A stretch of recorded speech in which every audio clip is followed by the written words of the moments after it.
Welcome to Jas simple cooking. இன்றைக்கி நம்ம custard ice cream வாங்க எப்படி செய்யுதுன்னு பார்க்கலாம். இது ரொம்ப ஈஸியாகவே பண்ணி முடிச்சிடலாம். வாங்க வீடியோக்குள்ளே போகலாம். இது பண்ணுறதுக்காக ஸ்டவ் ஆன் பண்ணி நான் ஒரு பாத்திரம் எடுத்து வச்சுருக்கேன். இப்போ இதில் 1 கப் அளவுக்கு பால் சேர்த்துக்கோங்க. இப்போ இதில் 1/8 கப் அளவுக்கு சுகர் சேர்த்துக்கோங்க. சேர்த்துட்டு இப்போ இது நல்லா கலந்து விட்டுக்கோங்க. இது நல்லா கொதிக்க ஆரம்பிக்கட்டும். பாருங்கள், சுகர் நல்லா கரைஞ்சி இப்போ பால் கொதிக்க ஆரம்பிச்சிட்டு அதுக்கப்புறமா ஒரு சின்ன கிண்ணத்தில் 1 டேபிள் ஸ்பூன் அளவுக்கு கஸ்டர்ட் பவுடர் சேர்த்துக்கலாம். கூடவே 2 டேபிள் ஸ்பூன் அளவுக்கு மில்க் பவுடர் சேர்த்துக்கோங்க. கூடவே 1/4 கப் அளவுக்கு பாலை கொஞ்சம் கொஞ்சமாக சேர்த்து இது நல்லா கலந்து விட்டுக்கலாம். கட்டிகள் எதுவும் இல்லாமல் இது நல்லா கலந்து விட்டுக்கோங்க.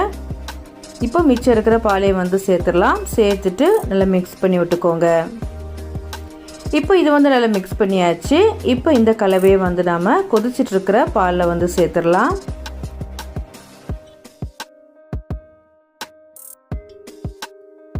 சேர்த்துட்டு உடனே நல்லா கலந்து விட்டுக்கோங்க. இது நல்லா கொதித்து நல்லா கெட்டியாகிற வரைக்கும் இது நாம் நல்லா கொதிக்க வைக்கணும். ஒரு 3லேருந்து 4 நிமிஷம் இது கெட்டியாகிற வரைக்கும் நாம் இது நல்லா கலந்து விட்டுக்கிட்டே இருக்கணும். பாருங்கள், இந்த அளவுக்கு நல்லா கெட்டியானதும் நம்ம ஸ்டவ் ஆஃப் பண்ணிவிட்டு இதை ஒரு பவுலுக்கு மாற்றிடலாம். அதுக்கப்புறமா இது நல்லா ஆற வச்சிடலாம். நல்லா ஆறினதுக்கப்புறமா இது ஒரு அரை மணி நேரத்துக்கு ஃப்ரீசரில் வச்சிடலாம். அரை மணி நேரம் கழித்து நான் வெளியே எடுத்து வச்சுட்டேன். இப்போ இந்த கலவையை நாம் ஒரு மிக்ஸி ஜாருக்கு மாற்றிடலாம். அதுக்கப்புறமா அரை கப்லேருந்து 3/4 கப் வரைக்கும் ஃப்ரெஷ் க்ரீம் சேர்த்துக்கலாம். சேர்த்துட்டு இப்போ இது நல்லா அடித்து எடுத்துடலாம். நான் ஹோம்மேடு ஃப்ரெஷ் க்ரீம் தான் யூஸ் பண்ணியிருக்கேன்.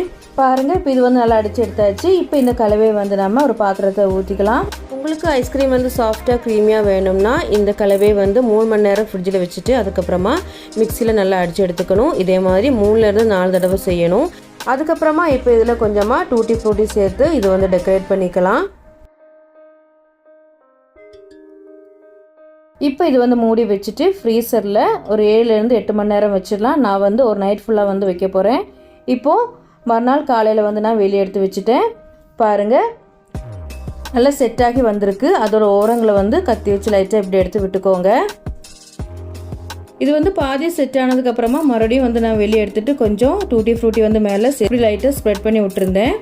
இப்போ நாம் இது டிமோல்ட் பண்ணிடலாம். பாருங்கள், ரொம்ப சூப்பராகவே டிமோல்ட் ஆகி வந்துட்டு இப்போ நாம் இது கட் பண்ணிக்கலாம். அவ்வளோதான், நம்ம கஸ்டர்ட் ஐஸ்கிரீம் ரொம்ப சூப்பராக ரெடி ஆயிடுச்சு. டேஸ்ட் ரொம்ப சூப்பராக இருக்கும்.